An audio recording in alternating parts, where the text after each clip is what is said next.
Buenas noches, gente. Buenas noches. Buenas noches. Voy acá a agregar a Marito. ¿Qué tal, Marito? ¿Cómo estás? Muy buenas noches, argentinas, argentinos, argentines. Muy bien, ¿usted?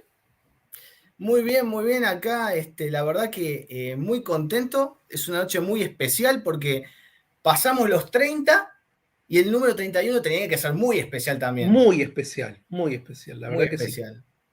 Así que me parece que no vamos a dar muchas vueltas más. Vamos a presentar a nuestro invitado, que dicho sea de paso, acá arriba les voy a dejar cómo poner los subtítulos luego, cuando quede como video esta entrevista, y ustedes van a poder verla subtitulada. Así que vamos a empezar a hablar en inglés. Ya saben, si no lo hicieron, dejen su like. Si quieren contribuir, contribuyan. Si quieren unirse al canal como miembro, únanse.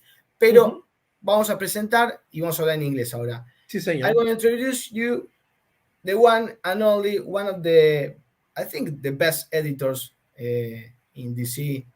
A legendary editor. A legendary editor. We also interview Paul Levitz, so another legendary editor. It's Mr. Dan Didio. Thanks for having us. I always get nervous when they say it's legendary. I feel very old when you do that, but thank you.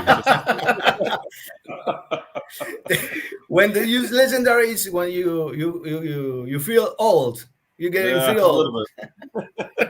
Well, when you realize you worked at a company for about 20 years, and that was it actually flew so quickly and seemed like such a short period of time, but it's amazing. I was there as long as I was. It was an incredible experience. Yes, of course, it was an experience for you and for us, because you were in charge of a lot of heroes stories that impact in our life, because these are beloved characters in a new way, right? Mm-hmm. Yeah, it was interesting, because when I was brought in, it really was to shake things up and try new things and try to move the whole DC universe forward. And it was a lot of fun doing it. A lot of great people I had a chance to work with during that period of time. And I can honestly say in the 20 years that I was with DC, I pretty much had a chance to work with nearly every single character they ever had. And some of the last things I was doing was working on with Keith Giffen and Jeff Lemire on Inferior 5, a new take on that. And I figure when you do Inferior 5, you pretty much run out of characters to play with. So I was very happy to be able to be involved in as many things as possible. Dan, and for a start, we always ask our guests a question that it's, how you got into comics? What's your first contact with the comics? Well, there's a question. Okay, I'll put it back to you first. Are you talking about getting into comics as a fan or getting into comics as a professional? As a fan. Okay, as a fan. I can honestly tell you that I've been reading comics for more than 50 years. I probably had my first comics when I was 10 years old, but I actually had a lot of comics in my life even before that. I still own a copy of Amazing Spider-Man number 40. Spidey Saves the Day, Spider-Man versus Green Goblin. Still keep my original. It doesn't have a back cover. It's beat to hell, but it's mine. And I would change it for the world. I was a big fan of the Spider-Man cartoon in the 60s. I watched Batman in the 60s as well. So as a young kid, I had seen superhero material. So, my parents would pick me up a random book here or there. But as I got a little bit older, 10, 11 years old, I became I really liked the horror movies and monster movies and things of that nature. And my brother and sister would pick me up copies of Where Monsters Prowl, and House of Mystery, House of Secret. And from there, I was more of a horror and monster fan, and then slowly got into the superheroes. But once I was there, I think at my peak, I was probably buying somewhere between 40 to 50 books a month for the longest time, Whoa. because I enjoy reading them. Yeah. It was Amazing. I was out of control. I admit it, but I was happy. But you read a lot of stuff that later became some stories that they were legend. Yeah. Periods of time, periods of pieces of stories, like I don't know. You said Spider-Man, the death, Gwen Stacy's death, Yeah. and everything. So you live those experiences. Oh yeah. I mean, the interesting thing is, I always loved comics, not just comics books and the characters and the stories, but also the business of comics.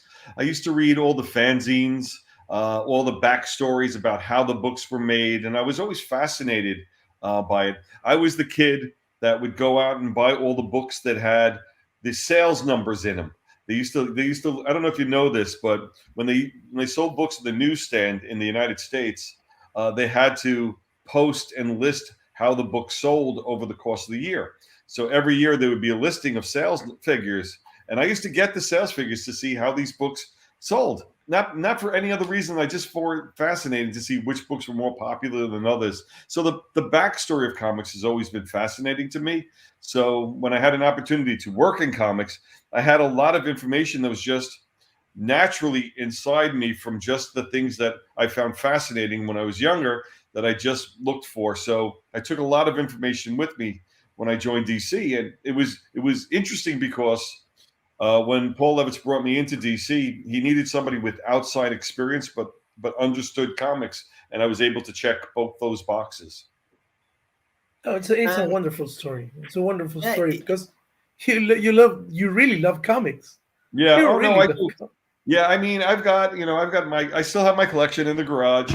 Um, I've been trimming it down a little, because I've been moving from coast to coast in the U.S. So it's hard to carry this stuff all around with you. But I still have a dedicated, I would say, probably 50, 60 boxes of comics still that I consider the core of my collection. I don't know if I don't think I could cut it down any more than that. That's my heart and soul in those 60 boxes. Yeah.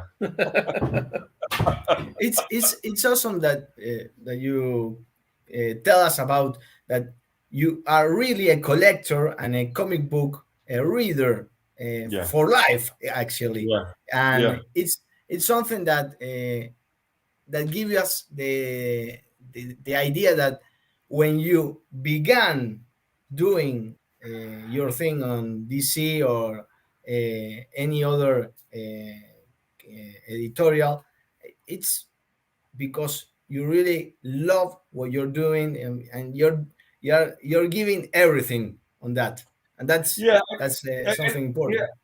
I think that the hardest thing about that is what you love about comics and what other people love about comics. Not always the same thing. And when you step into a job, you have your opinion of the things you love and the things you want to protect and just be able to do. But the truth be told is, um, my interests might not align with what the general public's interests are. As you can see, the things that I've wrote over the years, I love the Metal Men, I love Phantom Stranger, I love OMAC, I love all these weird little characters that never had much success in the business. Um, those are the things that excite me. So you have to find a way. Yeah, I have to find a way to basically be objective and to understand what the audience is looking for, and then find a way to build the best projects. And it's funny when fans to come to me said, "Well, I didn't like that book," and I say to them, "I didn't like it either." And they look at me and said, "How can you do a book you don't like?" And I said, "Because it's not for me; it's for an audience." We created, at the top of my time there, we were making about 70 comics a month. First of all, you can't buy them all; it's just too expensive. But the reality is, when you have 70, you have to do them for as many people, as diverse an audience as possible, because you're trying to keep a wide berth of people involved in what you do. You don't want to just narrow it into a small group. You want to be accepted by as many people as possible. So you have to get past your own tastes and build books that you believe people really want to consume, whether you would purchase it or you're not. And also, you trust into the people you gave the titles, right? You have the Oh, liberty to work with the characters because you trust in those writers, artists, and everything else.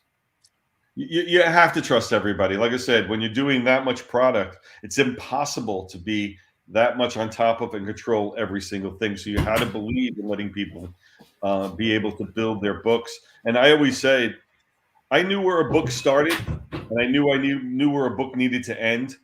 But the journey what the character took and the type of story that went through there, you have to give that control over to the people who write it and draw it, and let them find their path to tell that story. You know, it might be not be the one you would have told, but if it works for the character, then it you need to let them tell their story so they feel vested and they feel ownership of what they do.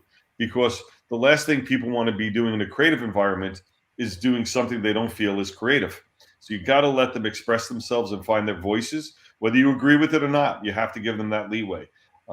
Most of the time I spent when we started a book is myself with the editors came up with the concept of what we wanted to do. We would reach out to different talent to hear what they say.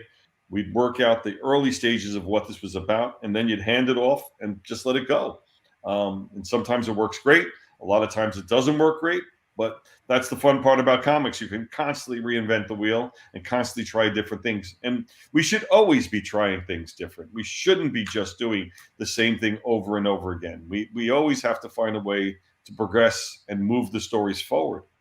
These characters, they're 70, 80 years old. They were created at a time with sensibilities that might not apply for today. So you need to find what's relevant and what's important of those characters and what's relatable and what people like about them, and then find a way to reinvent them in a way that feels fresh and new and speaking to today's audience.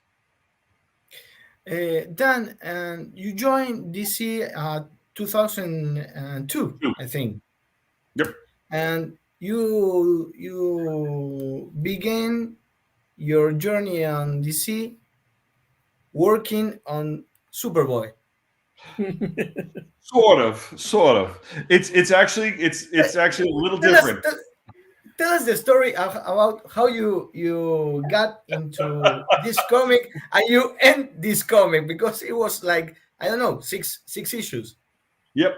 So here's the story. Jimmy Palmiotti and I lived in the same building back in Brooklyn, New York together. And so we knew each other, and I knew Jimmy worked in comics. He knew I liked comics. I was working in television at the time. But we were trying to find ways to create books, to create an idea and pitch ideas together. And we pitched an idea, and it didn't work. And we put it aside, which was a new take on the Guardian character. Oh. So as the story goes, Jimmy had some success with Deadpool, and then DC reached out to him again and said, "Do you have anything you'd like to pitch us?" So Jimmy called me and says, "Can you bring me the Guardian pitch? I think DC's interested." So we brought him the Guardian pitch, and they said, "Hey, we like this pitch, but we'd love for you to have a supporting cast character in there. Could you put another superhero in it?" So naturally, we put Superboy in it. So we sent the script back again. They said, "Hey, we love this stuff with Superboy. Can you push the Superboy stuff up, make him a co-star of this story with the Guardian?" And we said, "Sure." We did that. We sent it in again, and they said, "Hey, we love this pitch completely. I ask one favor. Could you take the Guardian out and just make it a Superboy story?" and I called Jimmy up. I said, "Jimmy, are we writing Superboy?" And Jimmy goes to me, "Shut up and turn the script in." So you have to switch it all the stories. So we got the job working on Superboy. Independent of that, I was looking for a career change. I was working on the West Coast, trying to get back to the East Coast. And a mutual friend of mine set me up on a blind. I always say it. He set me up on a blind date with Paul Levitz. I went to meet him for dinner, and instead I wound up having dinner with Paul Levitz. And Paul, again, was looking for somebody with outside experience. And during the course of I did 6 interviews with Paul before I got the job. And I think it was on the second or third interview, I'm sitting in his office, and Paul goes to me, he goes, "Have you ever done any work in comics at all?" And I go, I go, as a matter of fact, I'm co-writing Superboy right now. And he looked at me like, what are you talking about?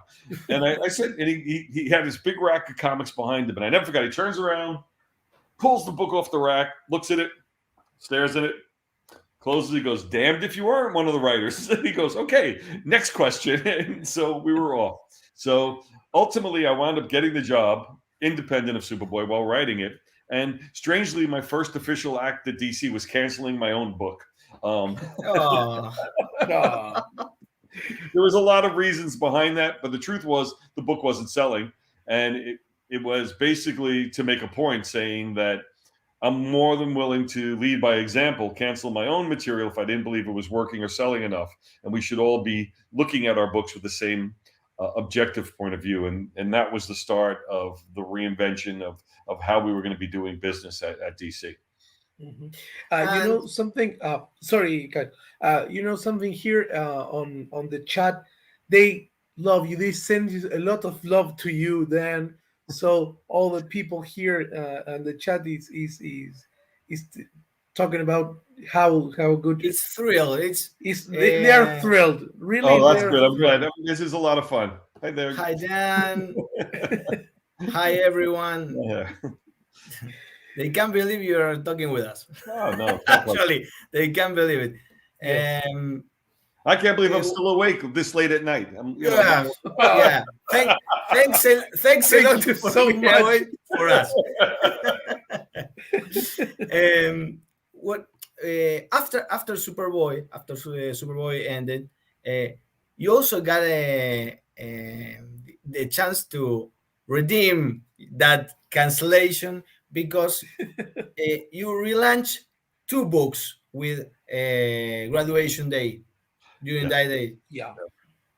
Can you tell us about how did it come up the story? How did you met Jeff Johns for this book and Nightwing, for example? Yeah. It was interesting. I mean, when I first got there, I was the outsider coming into the company, and there was a lot of people there working together for an extraordinary period of time. And here I am, an outsider coming in, trying to tell them what to do. So I had a lot of friction with the staff, and we had to make a statement, and we had to make a way to work. And again, like I said, I canceled Superboy, but I also canceled Young Justice around the same time, and the Titans book also. And the reason why I felt that, quite honestly, that Teen Titans, especially the way I remember it from the 80s, was the premier book of DC. It was sold better than Justice League. It sold better than everything. It was the book. So the fact that it was languishing with low sales, I found troubling, to be honest with you. So I was constantly trying to push and find ways to reinvent things. And I developed a very tight rapport with Jeff, with Judd, and also with Greg Rucka. Those were my guys. And ultimately, if the editors weren't going to listen to me, we were going to work this together. And during that period of time, I always like to point this out because this is important. I think Greg was writing Wonder Woman, one of the Superman books, and maybe Checkmate or something else. He had three books. Yeah. Jeff had Teen Titans, Green Lantern, Justice Society, and he was co-writing Justice League for a period of time with another writer. Judd Winnick had Batman, Outsiders, Green Arrow, and something. So between those guys, between the three of them, they were working about 14 titles that they were involved in. And not just 14 titles, but all of the main characters. So through them, we were able to build a story, an interconnected story, because they were working so well together and they were controlling all the main characters, that all the big books were beating with the same heartbeat. They were moving in the same fashion. They were moving the entire DC universe. So then when that started to happen and they saw success, other people tried to join in and started to build this much more cohesive universe that you saw during those early days when I first got there, from like 2004 all the way almost to through 2009 probably is when it all came together. But it was really this wonderful thing. You saw it developing. You saw the hunger and the desire and the love that these three guys had for these characters, and they were able to put them on their shoulders. And then we bring in people like Gail Simone, and we bring in Grant Morrison, and all of a sudden we've got this motion and this energy and this excitement across the line. But you go back to Teen Titans. Teen Titans was a very important moment for us. So what happened was, normally the logic behind DC was, if you cancel the book was bad, you got to put it on a shelf for a long time and let people get excited about it again, and you bring it back over. And you saw it time and time again with things like Aquaman and Hawkman, these books that would play for a while, get canceled, disappear, come back, you're going to play for a while, get canceled. And what happened was, we wanted and needed a Teen Titans book, but we didn't like what was happening with Titans and Young Justice. So I said to everybody, we got to end these two books, come up with a little story, and then launch two brand new books that make more sense with two different personalities and attitudes. And the word came back saying, you shouldn't do that. You got to let it sit for a while. And we said, no, we got good stories, and we're going to go out there and we're going to send a message that these things are valuable and important titles again. And so we did it. We did the graduation day story. I got into trouble for that one. I sort of made a promise saying I wasn't going to kill Donna Troy, and we sort of killed Donna Troy. We added these 2 pages of the back of the story to make it look like she was sort of still alive in Valhalla somewhere. Yeah, that didn't fly. But the bottom line is, I got this little mini series, and then all of a sudden we got Titans and Outsiders, and they launch, and they sell out, and we make more copies, and they sell out. Then we make more copies, and then they sell out, and then we make more copies, and they sell out. I think Titans went back for 6 printings, and all of a sudden you could feel the change. It started with Green Lantern, and then you got Titans and Outsiders, and all of a sudden says, if you build the book correctly with the right talent and give it the right push, it can work. So all of a sudden, we weren't building books to just work and then ultimately fail at some point. We were building books to be successful and to carry the line, and that's sort of where that started. But Titans and Outsiders was a big two. I mean, we were set to go with Teen Titans. I think I'll tell you honestly, there's a line in Teen Titans that probably in 20 years of DC, still my favorite line in all the comics we made, and it's where Robin, I forget who it is. It's one of them. It's either Raven or someone says to Robin, he goes, you just lied to Cyborg. And Robin looks at him and goes, I lied to Batman. And all of a sudden, Robin was the coolest character that we had in the DC universe at that moment with one simple line. And that's all it takes to define a character. You don't need pages of exposition. You just need clarity in your voice and in what these characters say. And that was something Jeff wrote, which I thought was brilliant. The other line I thought Jeff wrote, which was brilliant, was in Infinite Crisis #1, Superman, Batman, and Wonder Woman are fighting, and Batman's really pissed. So he basically says to Superman, "The last time you inspired anybody was when you were dead," and bang, again, cuts them to a bone, and that type of surgery and that clear understanding is what wins the day. That shows you we know who these characters are and how they think and speak. And when you get that trust in the fans, they'll follow you wherever you take them. In that period when you are speaking about when you began with Teen Titans, when you began with Green Lantern, with Outsiders, I wasn't reading comics, but those titles, those writers, and all the books that were coming out make me come back to reading comics. For a long time, I think it was like 4 or 5 years that I didn't read comics, and I began reading comics again when I I pick up. I think it was Green Lantern Rebirth, and I think yeah, it was Green Lantern Rebirth, and Yeah. I thought, hey, this is good. This is good. As I remember, it was years ago, Yeah. and it began. I think it's the 2000. I think Four, probably about 2003. 2004. Green Lantern Rebirth, um, Identity Crisis are probably the two books I identify as the start of what we wanted to build. And Well, Green Lantern was a big fight to put Hal Jordan back in the costume because they spent so much time killing him and trying to build Kyle Rayner. And I remember my pitch. My pitch was, I said, you sit here and you're saying that Hal Jordan's not important. There shouldn't be Green Lantern. And I said, well, here's the thing. I've seen him in more comics since he's been dead than when he was alive. And you think about it. He's in flashbacks. He was in a Brave and Bold series with Flash. He's back. Hell, and they make Hal Jordan the Spectre, and he's wearing the Green Lantern mask and symbol. I said, he's a ghost. Why is he wearing a mask? He can't let go. So if you can't let go of this character, at least make him the character that people want him to be, which was Green Lantern. And it's not to say that Kyle Rayner wasn't important. We had other Green Lanterns too. It's just that Hal was the better Green Lantern. He was the first there that people remembered the most. And it was important to get that to a character where it made sense without disregarding everything that came before him. And again, a lot of people didn't want us to go back to that. They thought there was a problem with the Green Lantern Corps. They thought there was a problem with Hal. And all we said was, no, the problem was the stories you were telling and how you were telling them. Let's start over and start again and tell stories that work.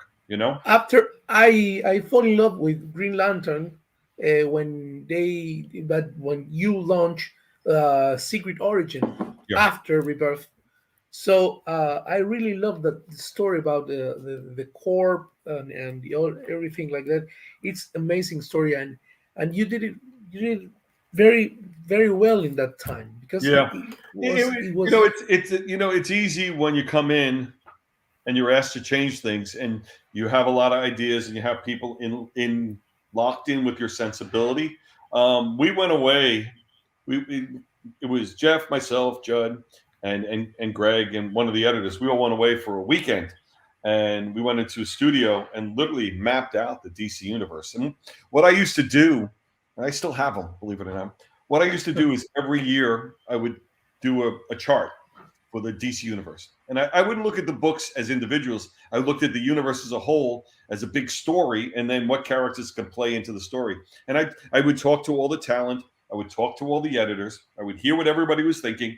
And then I sat down and I built a big storyline out of it. And then I found what I considered story engines to drive the bigger picture.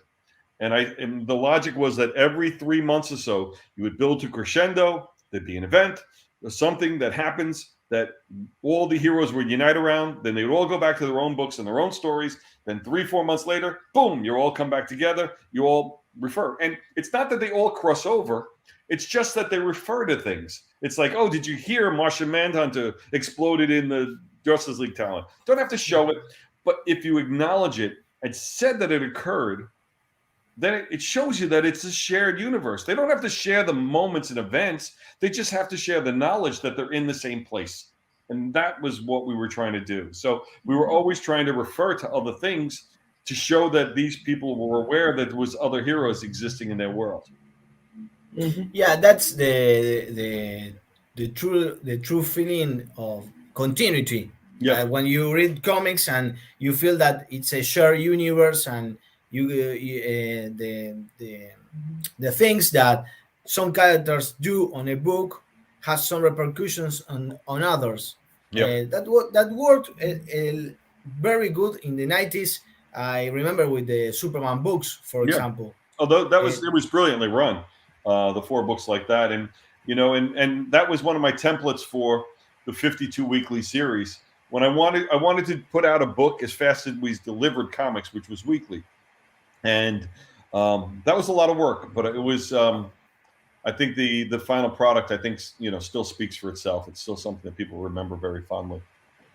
Dan, it was difficult for you trying to fix all the things of the continuity of DC, and try to fill all the holes and Yeah. everything, because we are, as readers, we have some things.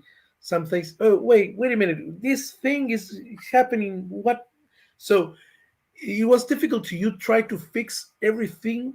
Yeah, the DC is particularly difficult because of the constant restarts, and also the way the company was run. It was broken down into editorial camps that each group ran its own set of characters and stories independent of the others. So there really wasn't that much crossover. And when it did occur, it felt forced, was disappointing. So we had to go in with a different logic, and that's why I built the big story and let it trickle down rather than trying to push everybody into another story. But for me, like I said, the continuity, I think, is what people remember, but it can get overwhelming. And you talk about fixing them. That's why we came up with Superboy Prime's punch. Yeah, one punch solves it all. That doesn't work. God damn it, he punched that wall again. You know that punch was very criticized because it was like, why a punch can, I don't know, resurrect Jason Todd? That's a reality. What was that? It's Superman, right? You know what resurrected Jason Todd? Sales figures. Of course. Yeah. And in that time, you were also with Loeb and Jim Lee on Hush. That was a huge success. Well, I always say Jim Lee saved my ass. Oh, totally. He's the one who saved me more than anything else. And why I say that is, when I first started at DC, my background was all television. I was in TV for 20 years, working in children's programming, animation, and things of that nature. Like I said, I knew comics, but I never worked in comics. So when I first got there, and then I got the position as executive editor, a lot of people had that job before me, were people who worked their way through the ranks. They were assistant editors and then full editors, and then they graduated into that position. So they knew how the company worked from the ground up. I was coming in top down, and I had to learn it. I had to get on the bottom and then learn my way up to the top very quickly. And while I was doing that, you make mistakes. You make launches, you try different things that don't work. And that's problematic.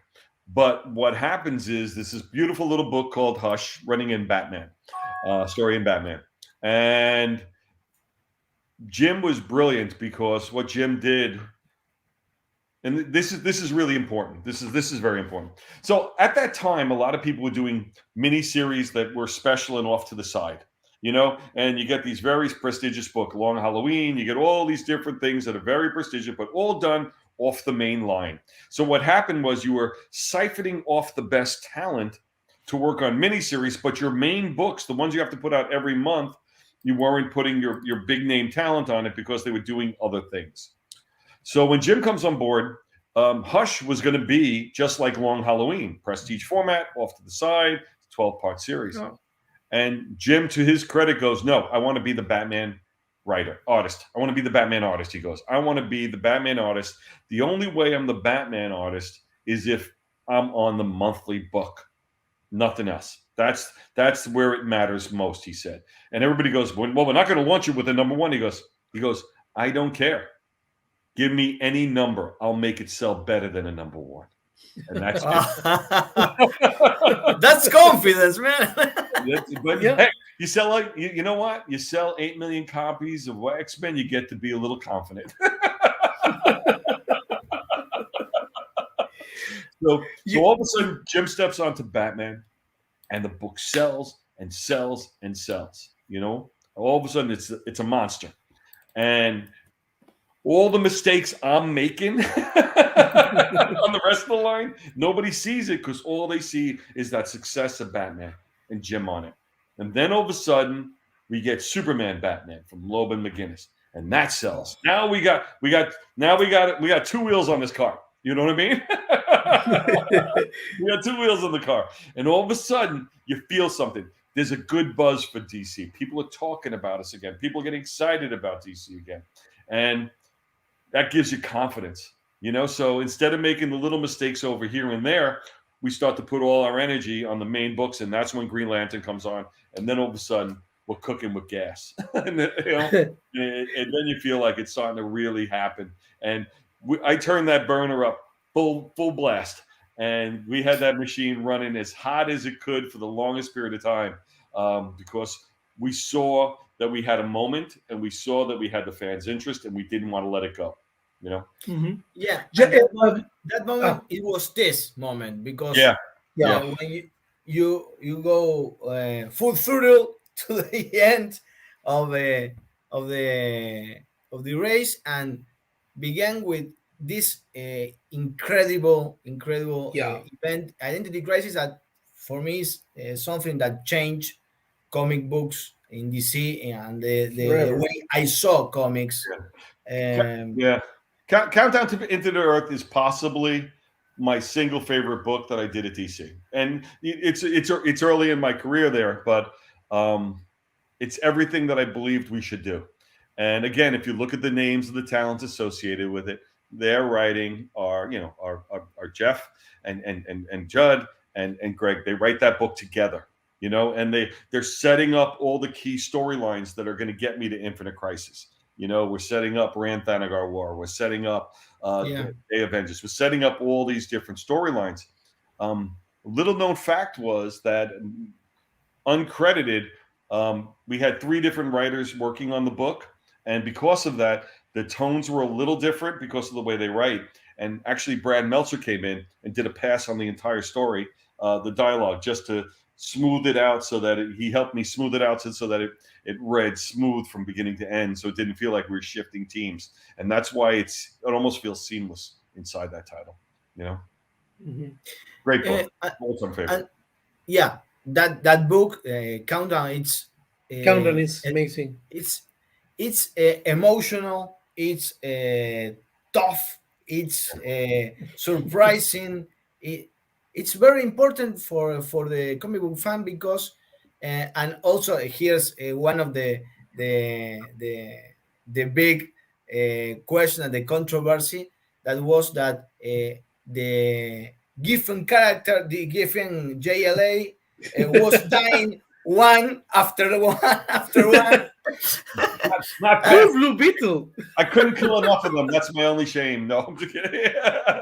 No, it's interesting. I mean, the Blue Beetle and Booster Gold. I mean, it was fascinating because Blue Beetle was a very loved character, but it was a very abused character in the comics. If you follow the comics, they had him have a heart attack. He gets fat. They're doing all these terrible things to him, yet they say they love him, which I didn't understand. In the Superman death, they beat him up to hell. Yeah, and so the truth is, what I wanted to show is just how dangerous it was to be a hero, And one of the way the story works was that he is solving the greatest mystery of the DC universe, and nobody else does it. And people have come to me saying, they said, this is until the ending, it's one of the best Blue Beetle stories they've ever read. He's heroic. He's smart. He's energetic. He's unrelenting. He's trying to do everything to solve what was happening. And he gets there. He finds out what the big mystery is. He uncovers it, and then he dies. He gets killed. And the logic was, even no matter how good you are, sometimes you're not good enough. And as a hero, you can die. And once you did that, all bets are off. Everybody said, I don't know what's going to happen next, which is the greatest thing you can hear as a creator. If they can't anticipate your moves, but it's true to the characters and stories, and they're excited and want to follow it, we got them, and we're not going to let them go. We're going to take you on this ride that I promise you is going to be the greatest comic experience of your life. What happened when you read it for the first time? You know what? I felt real. There's a weird thing for me. There's this calming effect. When something works, I don't get super excited. I get super calm. And the reason why is that your expectations have been met.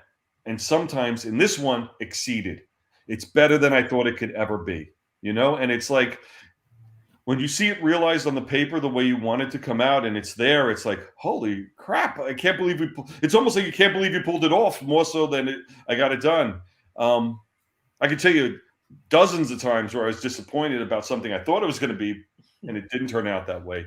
This is one of those cases where it was actually better, and we spent an inordinate amount of time. We worked on this a lot, and we worked that, and there's rewrites upon rewrites on that one. We really worked that book because we all knew it was so important. And I had the company's backing. It was a 80-page book for $1. I knew it was going to be a big deal. I had 2 covers, one with the character who's dead on the cover in shadow, the other one in light. I got Alex Ross to do it with Jim Lee. I was pulling out every freaking every promise, every bet, everything I could to get that thing done.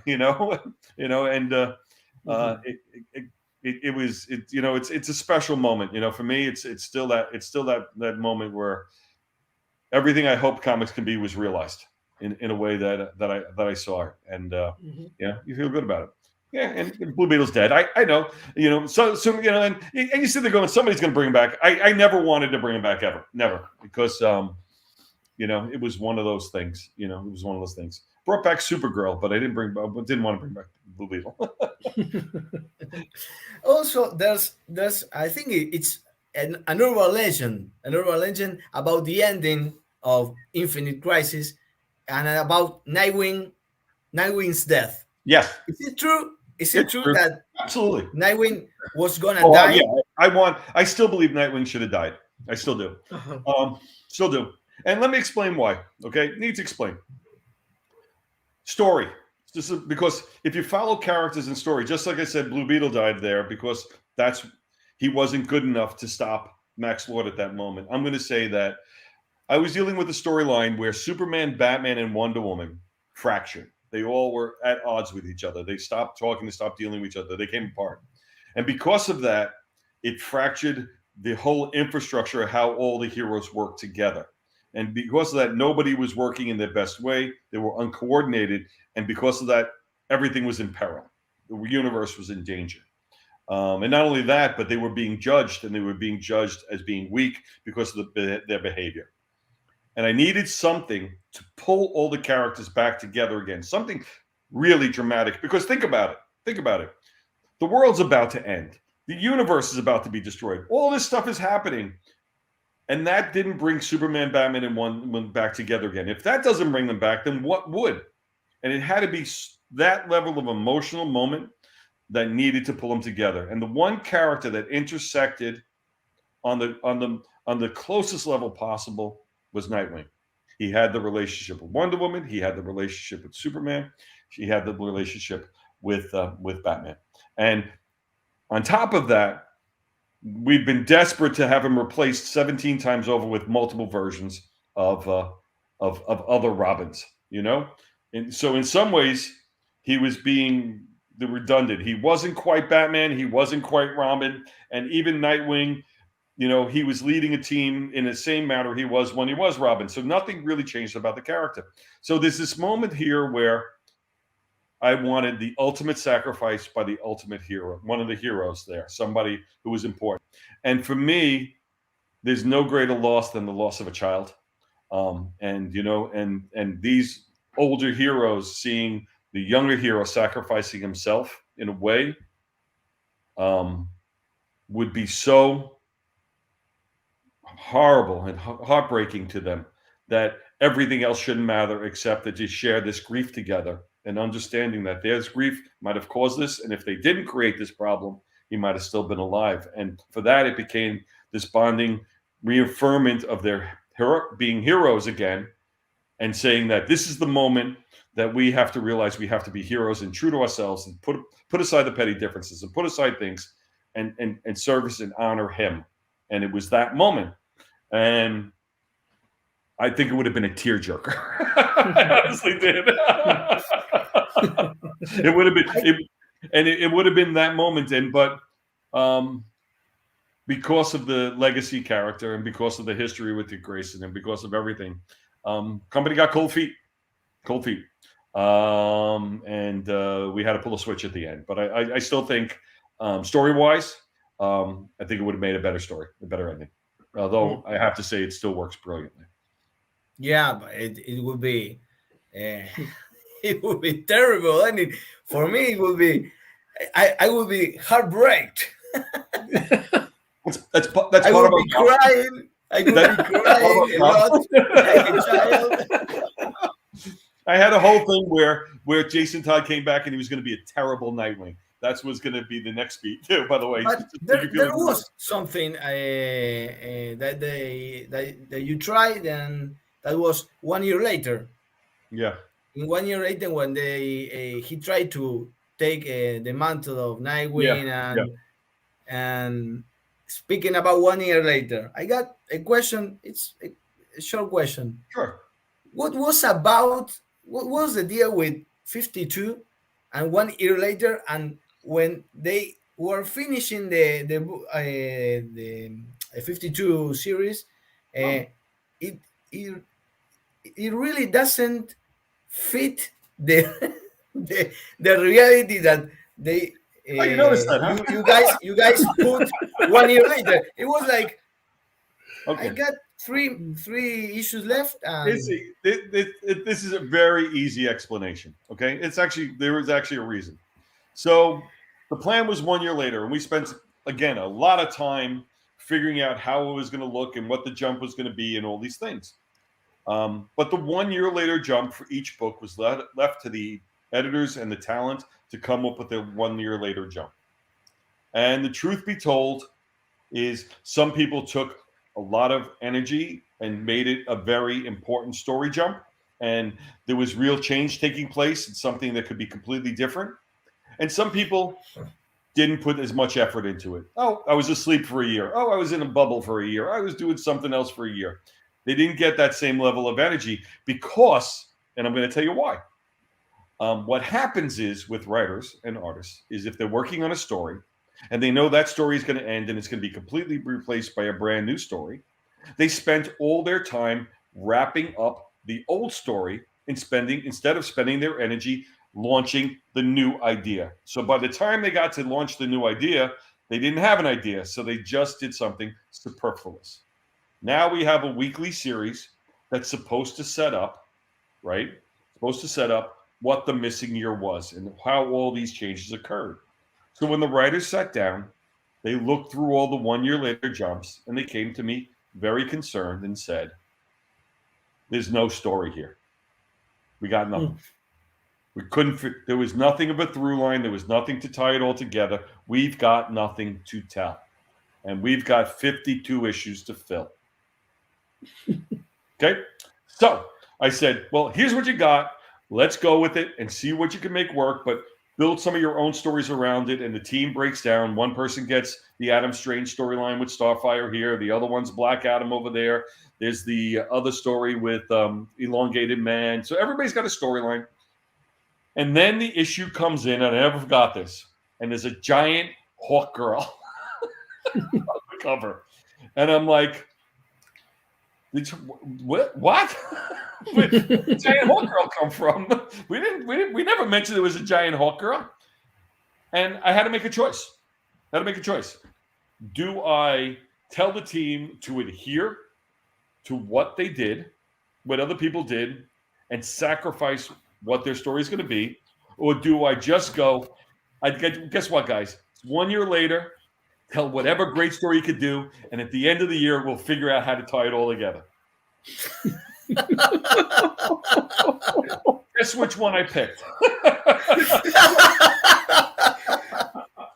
Yeah, smart decision. It was. I'm making fun of it now. It was a very hard decision. I knew the implications, but I also knew how important the 52 weekly series were, how much of my reputation was on it, how much of the talent's reputation was on it, how hard everybody was working to make that work. I could not sacrifice it. And in truth be told, 52 hurt the line in a weird way because there was so much energy on 52 and the writers were so focused on that some of the other wheels on the bus started coming off a little bit. But 52 as a body of work is still one of the high points in my time at DC. Oh, and it was an immense talent work, because you got a lot of names, a lot of artists. It was an incredible job you guys did Yeah. there. I came from an animation background. And it was run as a 52. The weekly series was run as a television show. That's how I did it. It was basically, we had a writer's room, we had storyboard artists, we were able to move product around to different people who was ever available to help us. So it really was a very communal property with a lot of people moving and a lot of people on top of it working as a unit. Something that we had never done to this extent before. I mean, they did it on the Superman line, but those were 4 books. And granted, there was 4 books within the body of a single character story. This was basically the entire DC universe being run by a small team, for a year, for a whole year. And you say that this was the high point, but I thought this was your high point. Here we go. It's 2 different high points. Okay, if you look at my time at DC, it breaks down into me as an executive editor and me as a publisher. Okay. So the time between Infinite Crisis and the 52 and all that is my executive editor high point. 52 the launch of the line is my publisher high point, because what we did was restarting the entire line of books. And it forced the entire company, not just the talent, but the company, production, marketing, sales, every aspect of the company to work together as a unit to launch the entire line over again. And that required such level of coordination and such a level of interaction with the company that it really brought us together as a single unit. We had just gone through a management change, so a lot of people there was a little anxious and anxiety running in the building. And this relaunch helped us all refocus on the books again and stop worrying about everything else and refocus on the books and create something that everybody was extraordinarily proud of. And I think I keep on saying that, but pride is so important, and ownership and the value you bring to things is so important to keep people motivated and excited about doing something like this day in and day out, because there is no break in comic. There's no time off. People do a movie and then they go away for a couple of years and they do another movie after that, or you take 6 months off in the middle of a TV show. We got to put a book out. We can't even enjoy the success of a book because we got to go out and put the next 10 books out after that. So to be able to bring everybody together and to focus on something that we could celebrate, and to have that stamped moment in time when those first books come out, and the relaunch was massively successful. Every book sold out. Every book went to a second printing, and that's 52 titles. And everybody, there's not a single person who worked at DC at the time that didn't have their fingerprints on that and a sense of pride that they were involved in that launch, which was great. Mm-hmm. And you got there a lot of people, a lot of talent. Grant Morrison on Superman, Scott Snyder, everyone. Grant is one of the guys I consider a friend. Probably one of the most talented people in comics. Not only that, he's just one of the most talented people, period. And I think what's interesting about Grant is, you're not going to believe this, he's a bigger comic nerd than I am. Do you know? Grant Morrison is one of the few people that came over to my house and we went through the comic boxes together, looking at different books that we wanted to read and talk about things like that. That's kind of, and you're like, am I really doing this with Grant Morrison? Oh, you remember this issue? I love this issue, and thank God I understand the Scottish accent. But Grant is such a talent. I can never speak highly enough of him. He says. He tells me the most logical, crazy things in the world, but when he says them, they make sense. And I said this: what's unique about Grant is not only the crazy stories, but the attitude behind them. And you can tell there's love of comics there. He always came back to comics in, always being offered in other positions. And you see people of his same stature, moving off into film or TV or somewhere else, but Grant's love of comics always kept him there. And, I've also been a very lucky person with Batman. You know, I had Jim Lee on Batman. I had Judd Winnick on Batman. I had Grant Morrison for 7 years on Batman. I had Scott Snyder on Batman. I just, you know what I mean? It's just, this is the most important character, and I'm happy to say that he was always in good hands. It's for my whole time there. I never had to worry about Batman, which was, it's really important because if you don't have, you know, I always tell you there's a way you have to say, like, Superman's supposed to sell, Batman's supposed to sell, Justice League's supposed to sell. So if you don't know how to sell those books, you got a problem and you got to fix it. But if those books are selling, then you get a chance to make other books sell. And if a Hawkman sells or an Aquaman sells that's not supposed to sell, that's a monster win. And when you have these guys taking advantage, you have these people who are taking good care of these big characters up here, you can concentrate on the other ones and find a way to make them work too. And then the line starts to really just, you know. You introduce one of you introduce one of the fans' favorites is Justice League Dark. Yeah. It's an amazing title. Yeah, it was great because that originally started as Shadow Pact with coming out of Infinite Crisis. That started that role. It was, if you want to follow the lineage, it goes all the way back to Day of Vengeance, you know, and the logic was in Infinite Crisis. And the idea of Infinite Crisis wasn't that it was going to be the sequel to Crisis on Infinite Earths. Infinite Crisis, the original concept was, what if multiple crises occurred at the same time? And if you look at it, there's something that challenges the world, something challenges outer space, something challenges the heroes directly, and then something challenges the mystic world. And when you look at it, you go, well, what's the most important one? And I started to define the characters by determining what was important to them. Where would they go? And then when you start to see these characters aggregate or gather around a particular theme, it allows you to create a book where it shows that all these characters have the similar purpose. And, you know, while they might be different in who they are, but they have a similar purpose about what they're trying to stop or change. So that was Day of Vengeance was the mystic realm when the Spectre goes crazy. And ultimately that gives us Shadow Pact, and then Shadow Pact ultimately gets us Justice League Dark, you know? Mm-hmm. Yeah. Also, it gave a lot of readers, a lot of new readers, a new generation of readers actually really love this New 52 era because it was the era that introduced them to comics. Yeah, that was the purpose. That was the plan.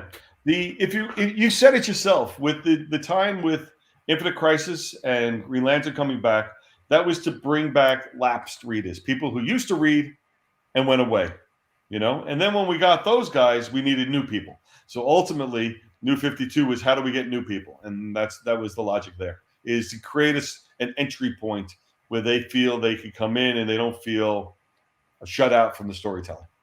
I still remember the first issue of New 52, Justice League, when Superman came in the last page. It was awesome, really awesome. It is, and that was great. And I actually absolutely loved Grant's take on Superman. You know, Grant loves metafiction. He believes that every story fits into continuity somewhere. That's why he's able to write things like Multiversity. But that Superman with the boots and the jeans is the same Superman in his mind who does All-Star Superman later on. And he had that character's history mapped out from beginning, middle, and end, which was brilliant. You know, stories that never made it, but he knows where these story points are. So he's always working to his own story sensibilities and continuity when he's building characters like that, because he knows ultimately how they're going to turn out. So he can create all these great beats that work for the character, but take on a much larger personality and much value when you see how they play against his other stories with the same character. Dan, and why was Green Lantern the only book that didn't reboot it? A couple of reasons. Hedging, we call it hedging our bets. I had a sales department. That was a little nervous that I was canceling everything that was successful. Not just canceling stuff that failed, but canceling stuff that was successful too. Two most successful titles we had at that time were Batman and Green Lantern. Therefore, they got the least amount of change. Yeah.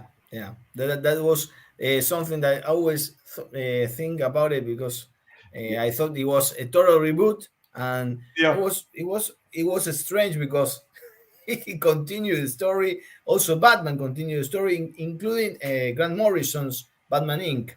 Yeah. And Yeah. like I said, we were trying to find ways, when you have people following certain titles, you the last thing you want to do is, especially with the success of those books, is you don't want to turn them off completely. So you're trying to find a way to make it work within the body, and sometimes you can be more dramatic in it. And as the expression goes, the books that needed the most work got the most time spent on.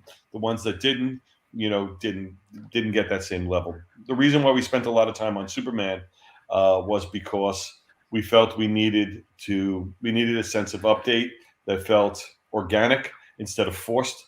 We've been trying a lot of things with him, and we were failing with it. So we wanted a clean start, and that's one of the reasons why I gave it to Grant. Grant had a clear understanding of Superman, better than most other people, and it was important for him to be the guy leading that charge. Mm. Then initially the New 52 was a huge success, and in all that era, some books lasted till 52, and other fell in the way. And what's, in your opinion, the high points and the low points of 52, the New 52? Well, New 52, I think the high point is the first year. Probably, in first 2 years, but the first year in particular. The reality is we spent a lot of time. Again, just like I told you the 1 year later jump, I'm gonna repeat myself again. We spent a lot of time launching these series, okay, and preparing ourselves, and we mapped them out, and we thought the stories through, and we thought where the changes were, and we got rid of just superficial changes, and then we wanted to make some real dramatic things and address what was weak about characters and find ways to enhance them and make them better. And you talk about Batman and Green Lantern. I'll talk to you about Swamp Thing and Animal Man, which I think were the two giant standouts of that. You know what I mean? Things that were really felt fresh coming out of the gate. Aquaman. Aquaman too, exactly. And Yeah. Again, things like that where I felt they really thought it through about where the character didn't work and how am I going to make it work great. So you have those books and you spend that time. And what happens is, and this is my own fault in some ways, I set a high threshold for cancellation, meaning if a book didn't sell X number of copies, it was canceled regardless. And because we had such success, I'm like, we're gonna try to lift this whole thing up, and we won't accept poor selling books. We're gonna muscle these things through and create new books to sell better. And what happened was we created what I called the churn, which the churn is we had about 4 to 8 books at the bottom of the schedule, and no matter what they were, they just weren't going to get traction, and we just kept, and what we did, we started to spend more time trying to fix the bottom, and we lost sight of the top.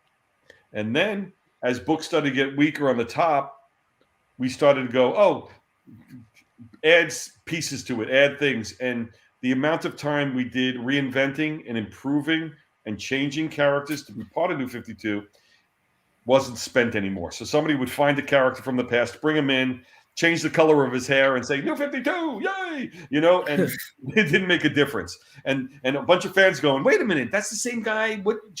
And everybody would get all upset. And all of a sudden, it started to get worse. And now the top starts to get weaker. And now they're trying to rush to put in things. And I'll be very honest, I had a lot of writers not wanting to be part of 52.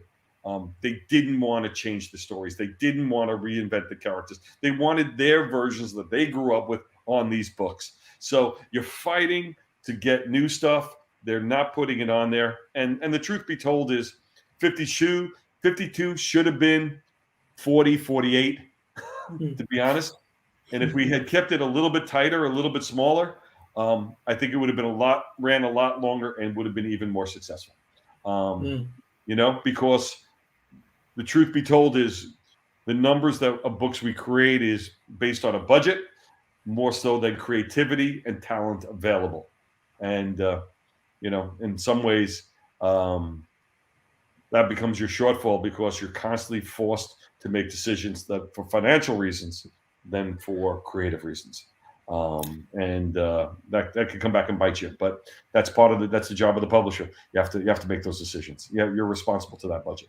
So also, Dan, you had a huge problem in the end. That was the moving from New York to Burbank.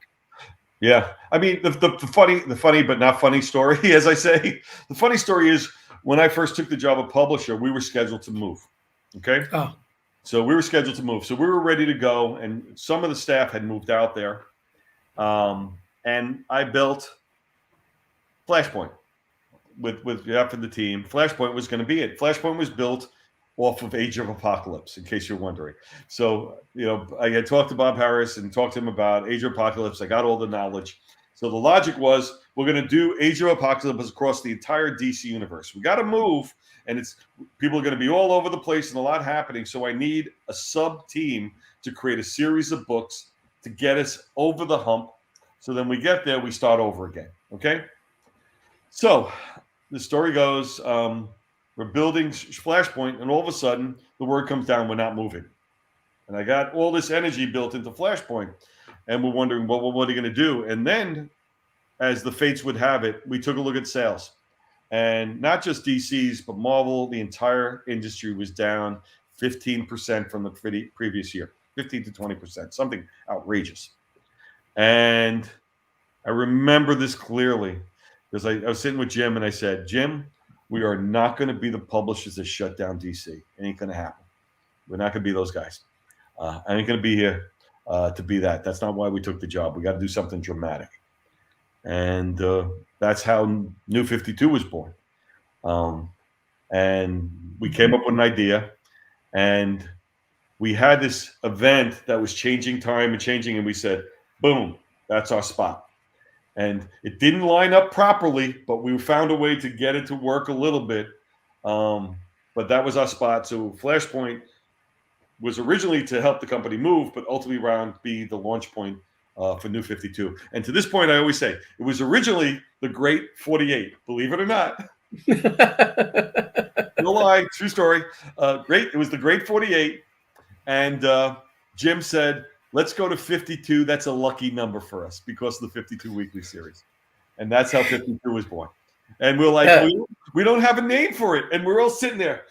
Going, and everybody's going over, blah, blah, blah, blah, and we're all we're in this big room and everybody's fighting. And I'm just going, oh, fine, just make the New 52, get this shit over with.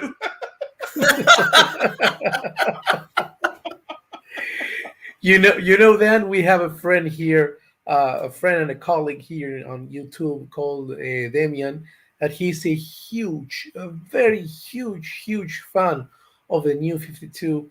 So they called his show "Crisis on Argentinian Earths," the New 52. Perfect. So he loves that story, and he loved those. He's a huge fan. He's a huge fan of that era because of what I told you earlier. I had so much fun. I got a chance to write OMAC in that period of time. I loved it. I got to do Phantom Stranger. I loved that. I got to do New Origin for Eclipso. I was having a blast. It's amazing. And also you have the chance to work with Giffen on both books. Oh yeah, me and Giffen, we go way back. So my first, listen, Keith, I got time. This is like a 3-part story. First one is first time I met Keith Giffen. He was the first creator I met while joining DC. Okay, so I joined DC Comics. I'm sitting in my office by myself. I don't know anybody.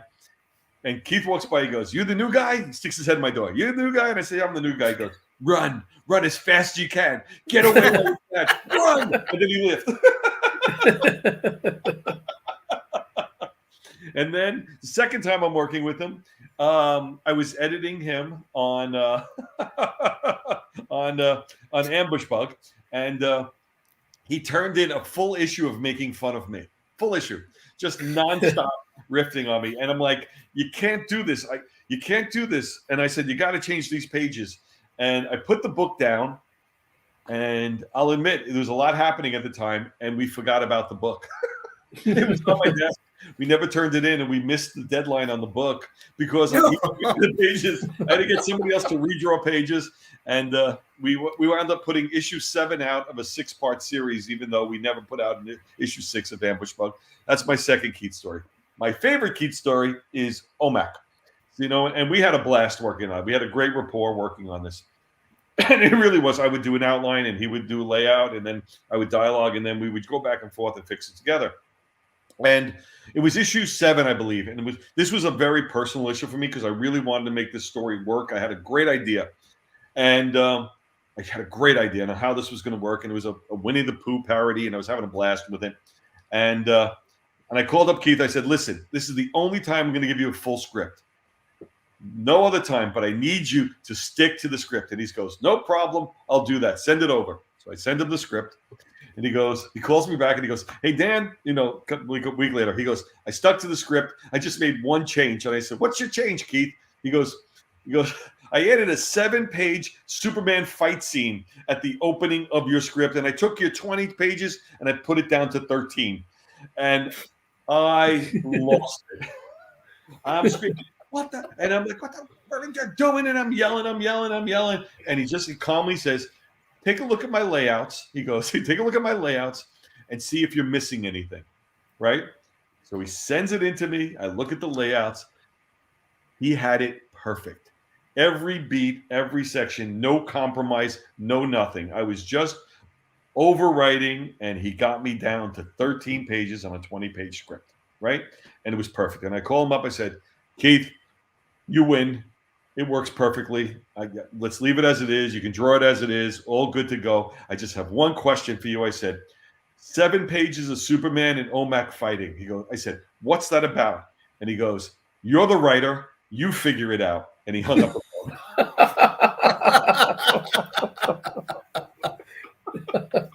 And that's Keith Giffen. Okay. Now we get it how he wrote with JLI. Yeah. Oh, exactly. I love it. Hilarious. I really love Keith. He's my favorite. Actually, he's an original. He's one of the people I was closest to at DC. I would work with him any second of any day. He's that brilliant. You know what? He's one of those guys. He would sit in a room, just spit out ideas, and it didn't matter.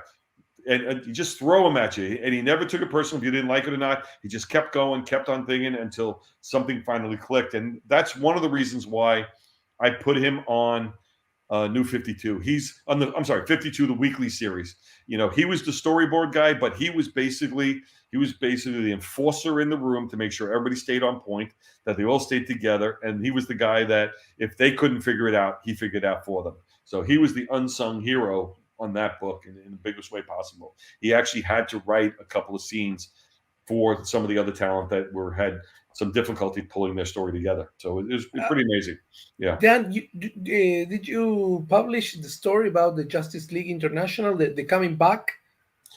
I think so. Yeah, we did. I did. Remember, I did Justice League Classified, and we did not necessarily the Justice League. We did a couple of series with that. It was a lot of fun because I also knew there was a real fan base for that book. But I always said that real fan base was built off of the fact of the original creators. So that's why we wanted those original creators on that series.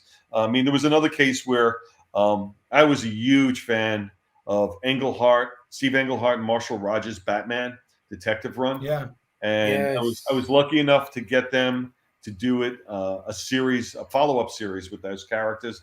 And we were going to do another one, and then Marshall Rogers passed away, unfortunately, while working on the book. And while we could have still put it out, it just didn't feel right. So we wound up scrapping that. But it's sometimes I like to revisit things with creators that made comics great for me. That's one of the joys of the job. You get to play along those lines. Every once in a while you get to pull one of those. You don't do it often. Every once in a while you get to do it. You know that Justice League here in Argentina is very famous thanks of the Giffen and the Mateis run, because they published here in Argentina that league, the Yeah, JLI. I can believe it. So we love that series. Oh, it was a breath of fresh air, that book in its time.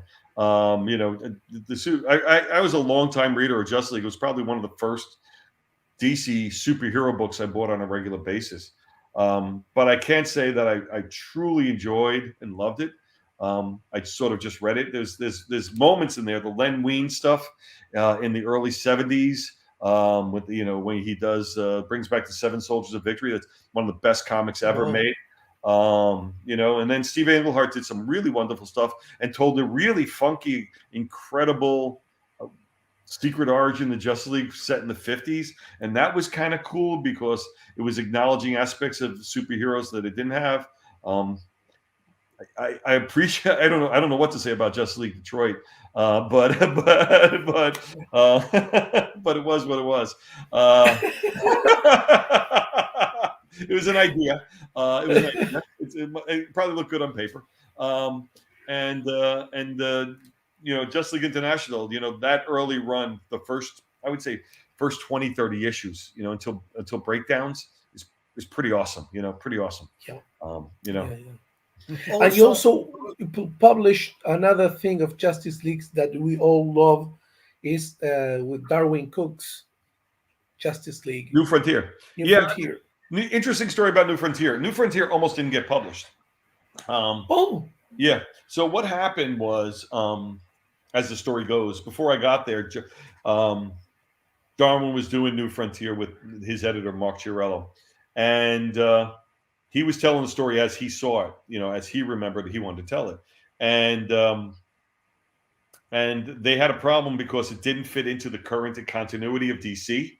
And they were asking Darwin to make changes to his story based on the current continuity of DC. And Darwin just said no. And they had about a book and a half, 2 books done, something like that. Beautiful. And they were in a drawer, buried. So every once in a while, I used to go around to the offices to see what the guys had in their drawer, so to speak. What were they working on that they sort of put aside? What do they have? Because I was looking for stuff to publish. And I was told the story about New Frontier and how it was stopped being published. And it was interesting because at that moment, I was looking for something to showcase Darwin also because we weren't clicking on some of the other series, and I was looking for a place to really showcase his talent. And I hit the New Frontier book, and I'm like, this is the most beautiful thing I've seen. Why is this in a drawer? Why is it going to be made? And I heard the story, and I said, bullshit, basically. That makes no sense. Bottom line is that we're going to make this, by the time this book comes out, the continuity will change anyway. But it's not tied to anything. It's a standalone. So let's build it as a standalone because ultimately it's going to look beautiful as a finished book on a bookshelf somewhere. So Darwin and Mark finished the series, and it was extraordinarily successful. And in some ways is a bit of a template for who the Justice League really is. Because I always look for books that I could say, if there's a new fan, where do you refer them to? Where do you go to read? What would I see? If I want to know it, and I always send people to Hush for Batman or Dark Knight Returns for Batman, and for Justice League, there's 1 or 2 books in there. But that New Frontier is one of the quintessential Justice League books. Yes, it's amazing. Something that we always do, and now Mario mentioned that here was very cherished, the JLI. They also published the Flash book, the Wally West Flash book. Yeah. Was Wally West? Was that a character at DC? I'm sorry. Yeah. It was a character of DC. Yeah, but this one too. Okay. Mario, please do me the honor. Okay, I'll do the honors. I told this story to Jeff a few days ago, and this is a story. Here in Argentina, they published Mike Baron, a series of Wally West Flash, but they couldn't use the name Flash because here in Argentina was a publication called Flash. Okay. So they had to change the name. Okay. And the name of the superhero was I'm gonna show you the We're number going one to show issue. you. I'm excited. Flush man? No wonder that book was in the toilet. Especially for reading in the toilet. In case you run out of paper. I don't know. Yeah, you know, that was an interesting moment when Wally first took over, and he was a fascinating character. Yeah. And for me, what my problem was with Wally West, I'm sorry to say this, guys, I still have to dredge this stuff up. My problem with Wally West was that by the time I was there, he was very much Barry Allen light. He was almost the same character. He was getting married again. He has, with all this stuff going on, he was doing and acting the same way. And the early ones, that early Flash that you just held up, the Mike Barron one, he was grittier. He was, he was self-absorbed. He was, he had a fight to hold his power. So they just started getting into the Flash mode. But the good part for me about Flash, and I'll say this now, is because you saw Jeff. Jeff and I bonded over Flash, believe it or not.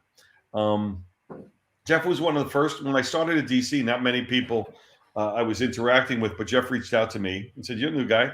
You have background. I'm struggling." He said, "I'm trying to figure out what to do with Flash.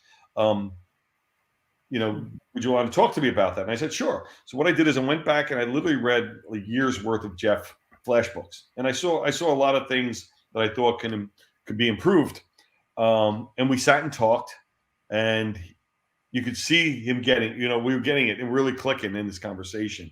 And I think that's where we bonded over Flash. And ultimately that led to the Ignition story, which was the restart of that Flash line, which I thought at that point, I was really happy with what we were doing there with that character. But that was a good time for us. I still think, honestly, Mark Waid told every great story possible, Wally West, to be honest with you.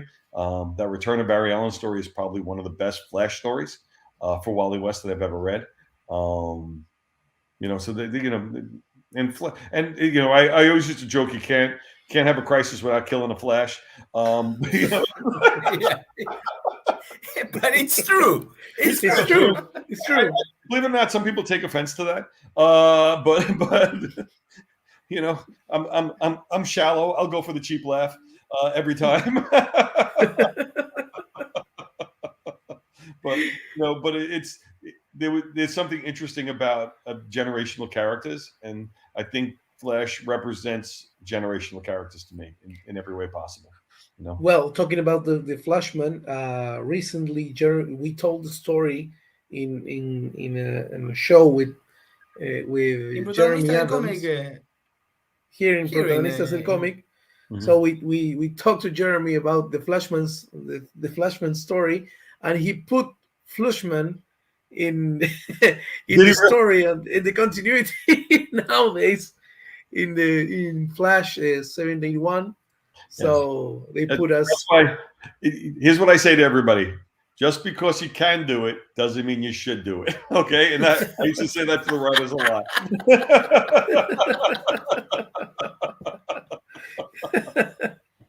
Okay, yeah. Or my other favorite statement is, "It seemed like a good idea at the time." This one, not so much.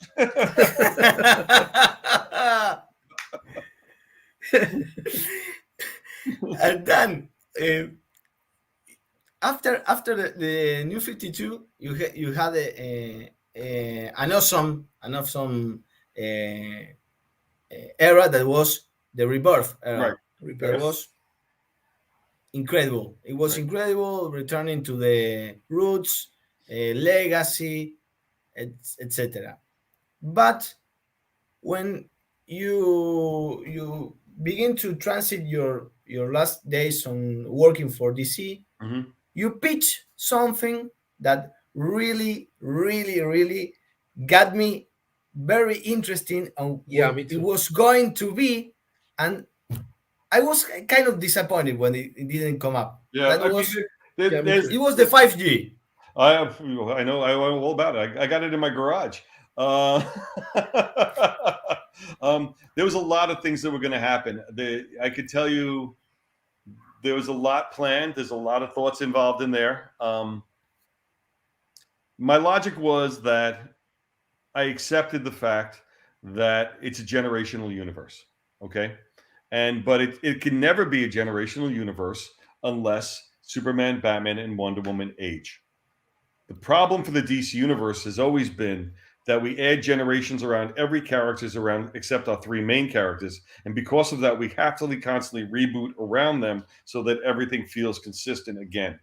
So the only way we could straighten that out is put Superman, Batman, and Wonder Woman into the same timeline and the same aging timeline as all the other characters. So the entire editorial staff worked together when we built a timeline that really laid out from the appearance of the first superhero to ultimately what would become the 5G. And I looked at the generations, and it goes to your Justice League, believe it or not, strangely enough. And I got to see if I can remember this correctly, because this is where because I had it all mapped out. But the first generation was built around the JSA. Second generation was built around Justice League. The third generation was built around Justice League International. The fourth generation was built around the New 52. And the fifth generation was going to be the new ones that we're about to create. And the logic was those versions of Justice Leagues represented the resets around those periods of time and showed the versions of each character that existed at that moment. And if I could create a timeline that shows the progression from JSA all the way through, then I can drop in all the characters and stories around that. And that's what we did. And we built that timeline. And the thing was that we were going to do this without a slaughter fest. We weren't killing characters. This was about showing characters in their ages and moments and moving forward. And we were going to transition a bunch of the characters out and have new characters take on the roles. Not that they were dying, but literally handing the mantle over to new characters in their story. And I actually brought in and was going to build a weekly series. I don't know if anybody knows this. This might be the first time I ever say this. We were working on a new weekly series. I had Greg Rucka, Brian Bendis, Matt Fraction, and Kelly Sue DeConnick working on a pitch that was going to be a weekly series that was going to take us out of the end of Generation 4 into the beginning of Generation 5. I had a lot of teams reinventing and rethinking who the characters were going to be. Jeff Lemire had a brilliant take on a brand new interpretation of Green Lantern that was built on the Green Lantern from the Tangent universe, believe it or not, the Lantern. Oh, and we were going to give the Green Lantern Corps a rest for a little while and bring these guys in. And we were going to get rid of the rings and the Green Lanterns because they're fearless. We're going to have to become heroes without the rings, and then we're going to be setting up groups and teams that were basically not powered by rings, but powered by their sheer willpower of wanting to be heroes. Natural stuff like that. And then my big thing was the big transition was the Superman, Batman, and Damian story. And I was setting Damian up. To become the new Ra's al Ghul because he was going to follow in his grandfather's footsteps. And the logic, here's the logic was it was going to be Luke Fox, which it was going to be Luke Fox as Batman.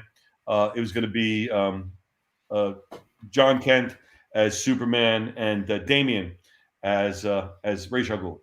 And the logic was that there was animosity between Damian and Luke because the idea that somebody else took on the Batman mantle was upsetting to him. And I wanted to set up that Superman Ra's al Ghul relationship like it were Magneto and Professor X, two friends, because Damian wasn't going to be a villain. He was doing it his way. He was seeing the removal of the borders between worlds and just making it one country, one world. And he was the one who was going to help pull it all together, following in his grandfather's footsteps. And it was going to set up this weird triangle between the three of them. At the same time, Batman was okay. Honestly, guys, it's the first time I ever told the story. Batman, Bruce Wayne leaves Gotham ultimately because what happens is that Joker kills Bane and tells Joker says he did it on Batman's request, and because Batman could have stopped him and didn't. And ultimately, when Bane dies, Batman realizes he's got Bane's blood on Batman realizes he's got Bane's blood on his hand, and he starts to shut down all the different places. And I think a piece of that sort of wound up out there somewhere. But the idea was that Batman didn't want to be in Gotham anymore. He leaves the city, and he goes on this international journey. He's out. At the same time, Superman realizes that his power battery, you know how he charges up because of all the sun energy? He's not like any other battery cell. It's starting to wear down. It's not holding a charge, and he's losing his powers. And that was the logic behind why he creates the Authority, is that he knows he's losing his powers, so he's trying to bring heroes into place that he believes has his share of sensibilities and logic to take his place. So as the story goes, Batman captures Joker, and Joker reveals to the world that Bruce Wayne is Batman. And then Batman gets arrested for the murder of Bane and gets put on trial. And Superman, basically, with the Authority, breaks Batman out because he doesn't believe he should be put on trial. And then, then Damian and John and Luke put aside their differences and they realize they got to bring the parents back into justice, so that they have to apply by the system. And it puts the older heroes versus the younger heroes. Oh my God! And that was 5G. Oh my God! I'm gonna resume what I think with this commentary. Restore the 5G. And that was 5G. That was what it was. That's where we were going.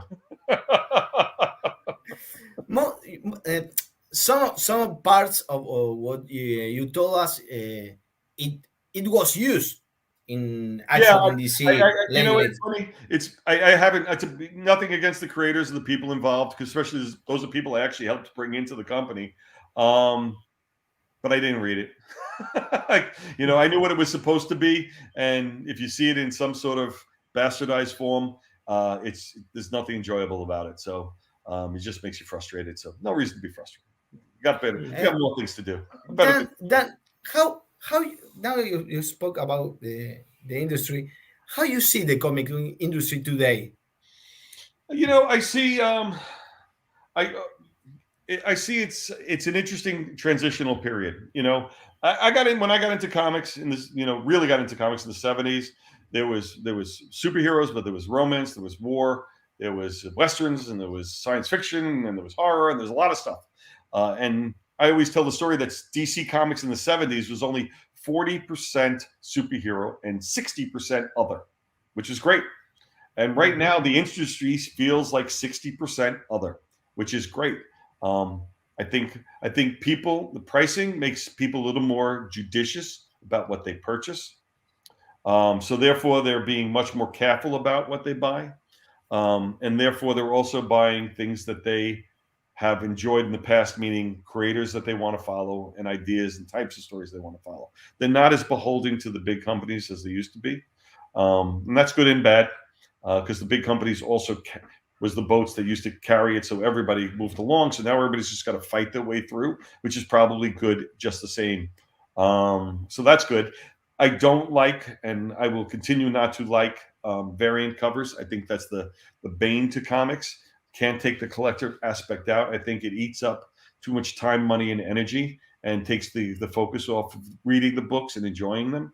And I'm hoping that at some point some people realize that they're just selling to very few people at a high price, a cover, when they should be selling to a lot of people at a lower price, a readable, enjoyable comic. And once we get back to that spot, then I think the industry will be in exactly where it should be again. Well, I think it's going to get there. I think it's going to get there. There's a lot of talk about digital and digital this and digital that. And digital will always be part of comics, but it'll never replace it.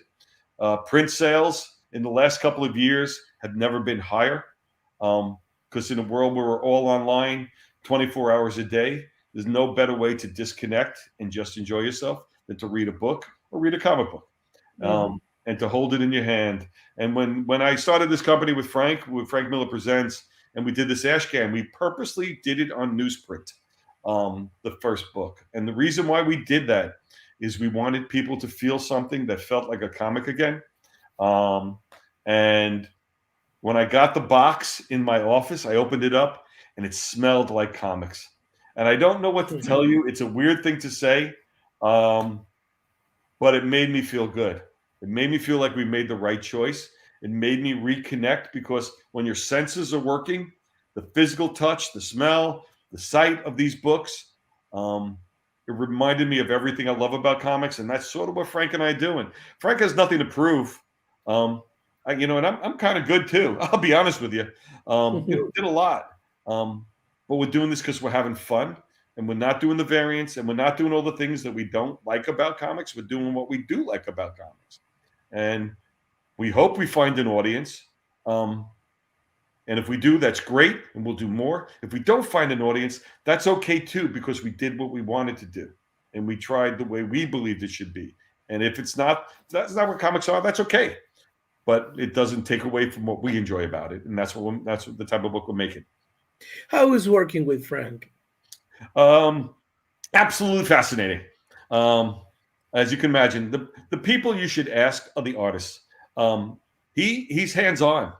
And it's wonderful. Because I heard this from Andy Kubert about how he learned from Frank by working on Dark Knight 3. And the same thing with Philip Tan. The artist that Philip Tan was at the start of Ronin and the artist he'll be at the end of Ronin will be two different people. And Philip's absorbing everything. And that's one of the reasons why Frank's doing layouts that I could have published, but he doesn't want it. He wants to let other people learn from what he's doing and see them be published in his place.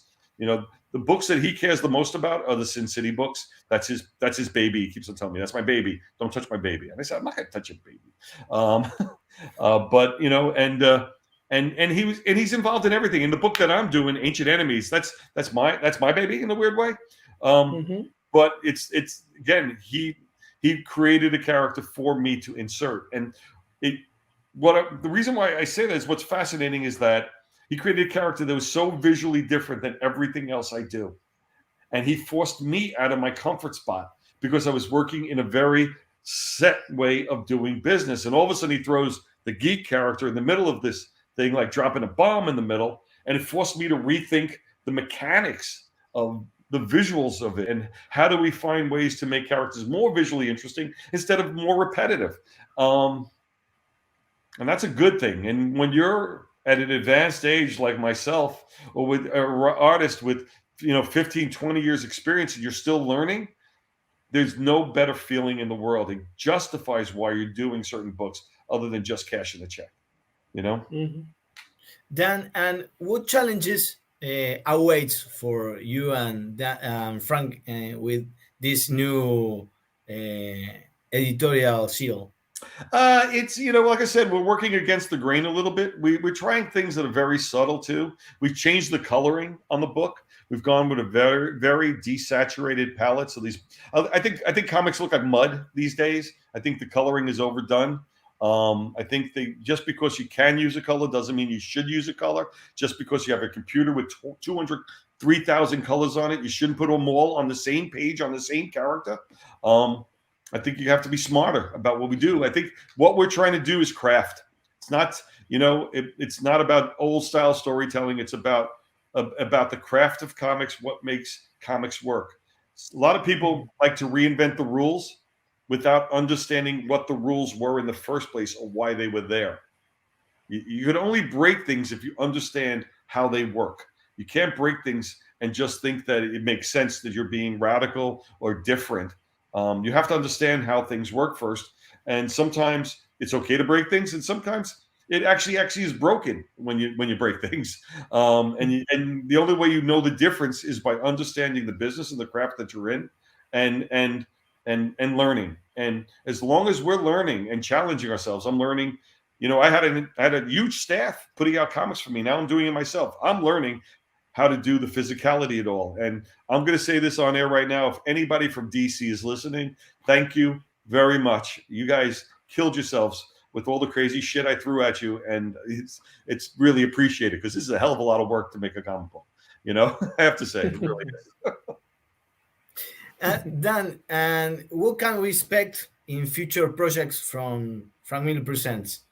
Well, besides Ancient Enemies and we got 4 more books that we're polishing up right now. They're very, very silly.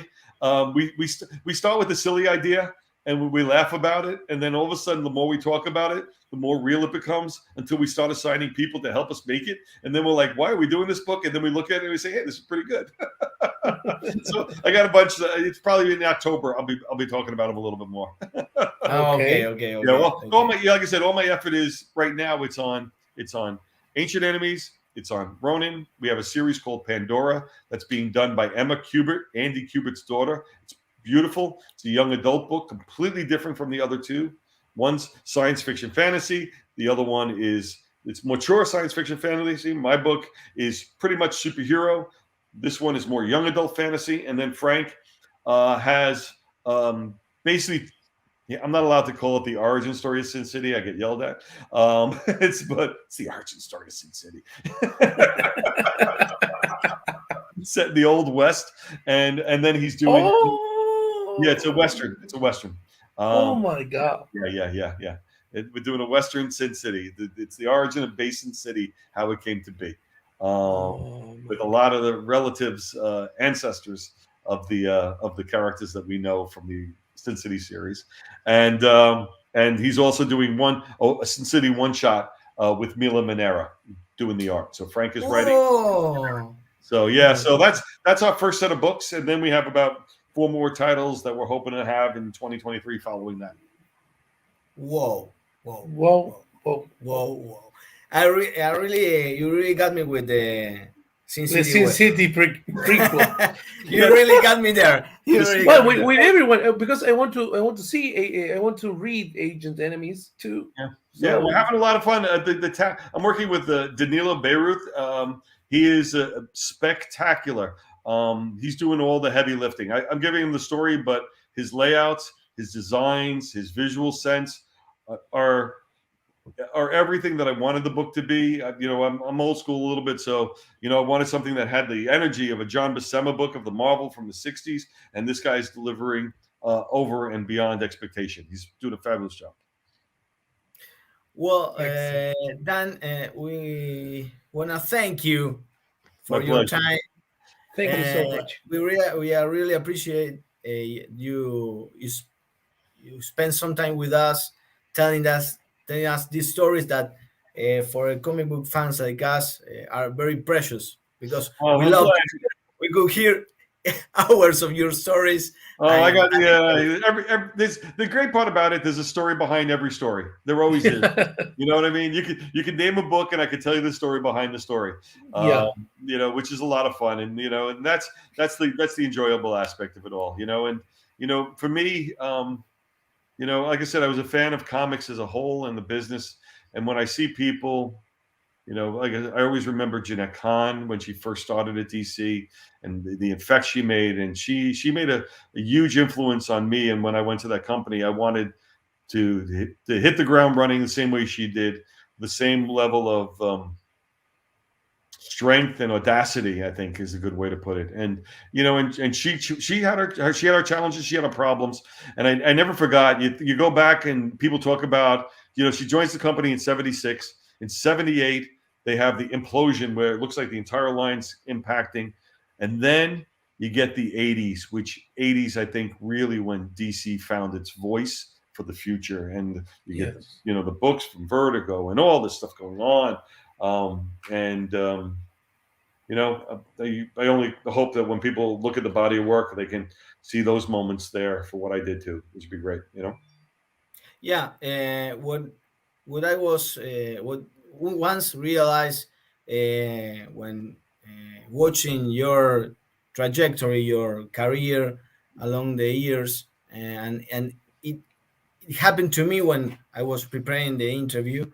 It's that your career on DC has for me two greatest points, that was bringing back the older readers to comics, getting new readers, and getting back again the old readers with Rebirth. And that was very important. And in a balance of all, I think it's a great trajectory for me. So Yeah. I really appreciate what you've done for comics, what Yeah. you've done for us comic book fans, and thanks for not killing Nightwing. Wasn't for lack of trying, buddy.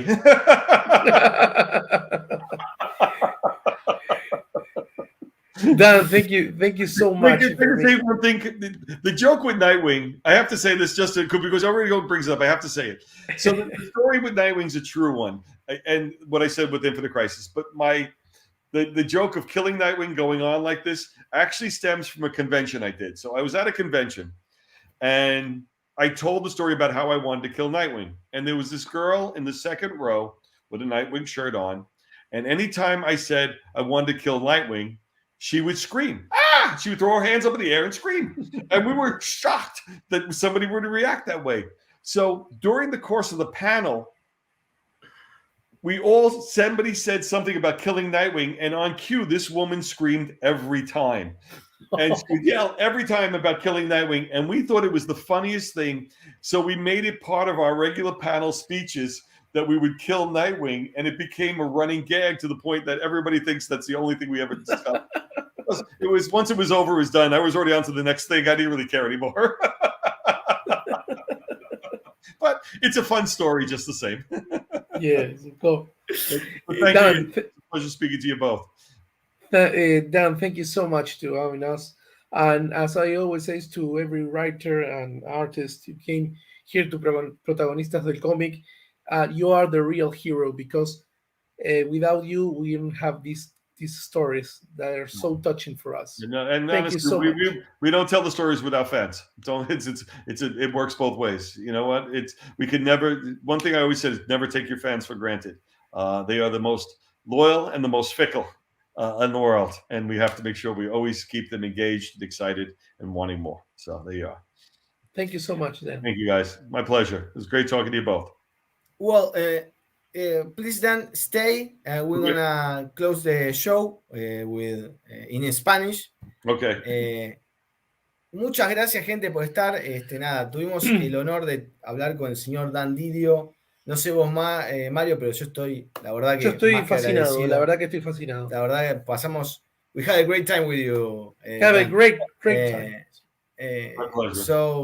Así que, por favor, ya saben, dejen su like, apoyen este contenido, porque este contenido vale oro.